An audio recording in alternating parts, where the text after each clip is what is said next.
coisas de Deus. É lamentável esta visão. Infelizmente eu tenho que vos dizer que algumas pessoas têm esta mentalidade. Infelizmente eu tenho que vos afirmar esta noite que até algumas igrejas têm esta mentalidade.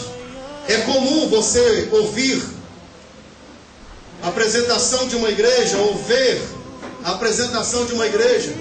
Eles vão fazer entrevistas e vão perguntar: como era a sua vida? A minha vida não valia nada, não tinha nome, não tinha caráter, não tinha nada, estava no zero. E hoje, depois que eu vim para esta igreja, minha vida, meu nome saiu do SPC. Hoje eu tenho reconhecimento, hoje eu tenho sei lá quantos carros, hoje eu sou um empresário bem sucedido. Infelizmente, algumas igrejas ainda têm esta mentalidade. Mas pregador, aonde o senhor quer chegar? É errado uma pessoa pensar desta maneira? Jamais. Jamais seria errado uma pessoa pensar em viver bem, em viver uma vida melhor.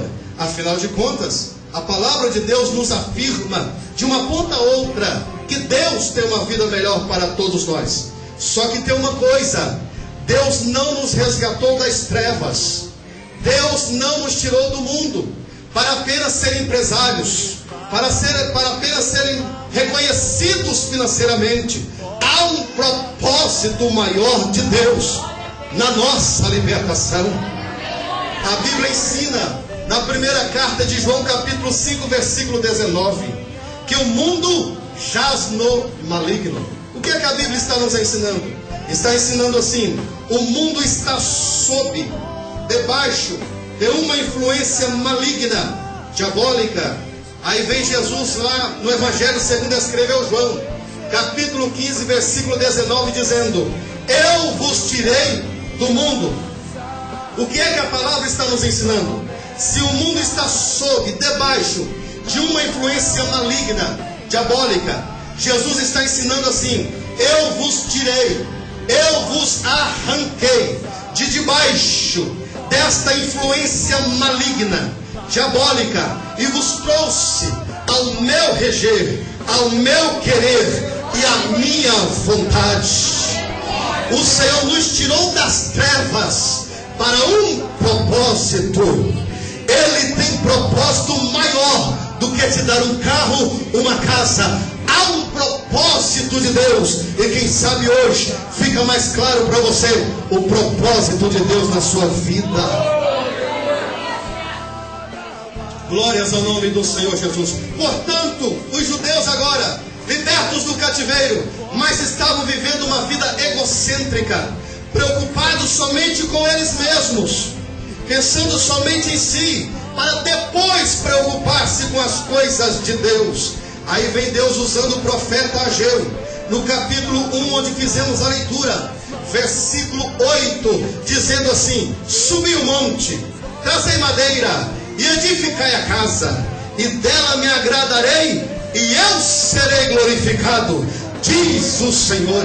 O que é que o Senhor está nos ordenando aqui? Primeiro, o Senhor está dizendo assim: subir o monte. A primeira tarefa de Deus para mim e para você é subir ao monte. O Senhor nos tirou das trevas para subir ao monte. Pregador, explique melhor o que é que o Senhor quer dizer, onde o Senhor quer chegar. O que é monte? No sentido literal, monte é algo que fica acima das colinas, é também conhecido como montanha. E de se ver é aplausível, de se ver é admirável. Só que a ordem não é admirar, a ordem é subir o monte. E o que quer dizer monte na Bíblia?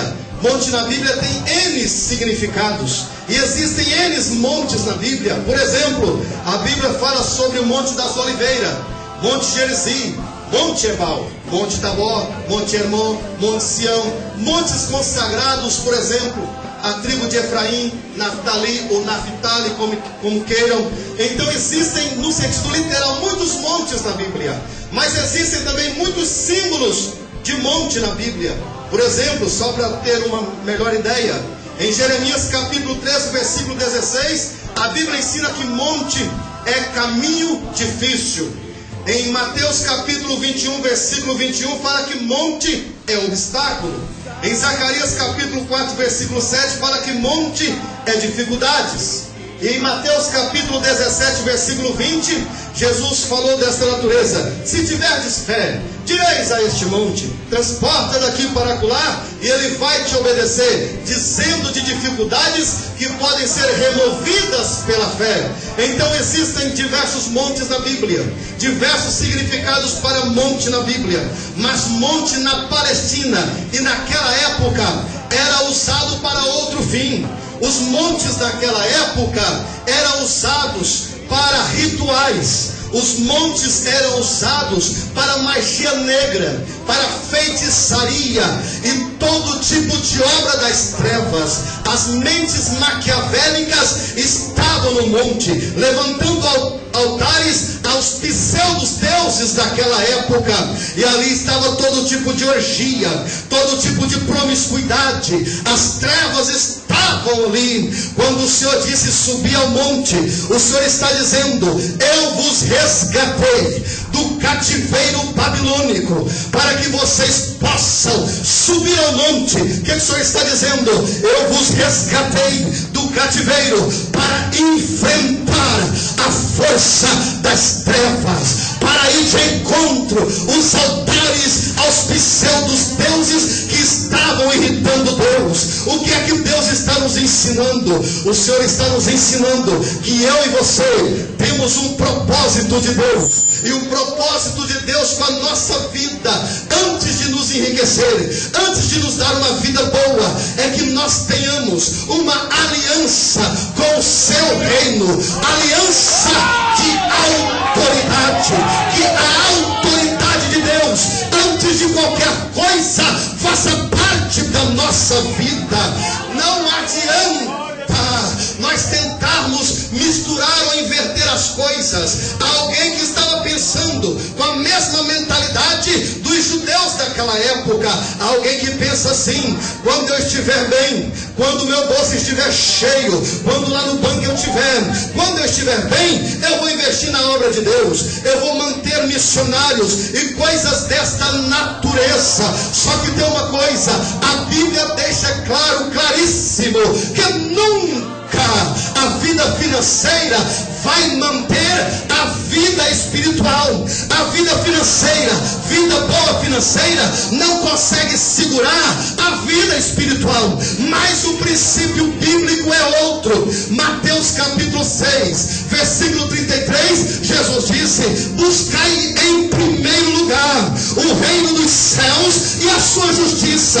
Quando assim fizeres, as demais coisas fica sustentada, fica sendo apenas algo para acrescentar. Ou seja, se primeiro eu tiver um pacto, uma aliança com Deus, as demais coisas deixa que Deus vai cuidar em meu lugar.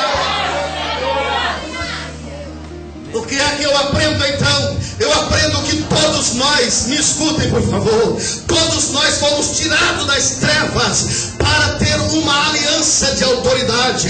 Um crente, um salvo em Jesus Cristo, não precisa ficar na igreja com medo disto, com medo daquilo, se revestindo para apenas não receber doenças, não receber setas do inferno, não receber obras de macumbaria. Não precisamos apenas estar na igreja nos revestindo igual muita gente. Tem muitas pessoas que fazem o seu mundo, entra no seu mundo egocêntrico e fica: eu tenho que ir para a igreja para não receber seta, eu tenho que ir na igreja para não receber a investida de Satanás, eu tenho que ir na igreja para Satanás não fazer eu bater o carro, para não morrer ninguém da família. Eu tenho que ir na igreja porque eu tenho que ir na igreja fazer campanhas e campanhas, senão Satanás, quando me ver na reta, vai me pegar. Então tem que ir na igreja, tem que dar dízimo, eu tenho que fazer isso. Deus não nos fez para ficar recuando, fazendo campanha para fugir do diabo, das obras das trevas. Não, nada disso. Deus não nos fez para isso. Deus nos tirou do mundo com outro propósito, para estar na igreja revestido, sim, mas não é para fugir do diabo, é para partir para cima. A ordem de Deus é subir o monte, parte para cima, vai para cima.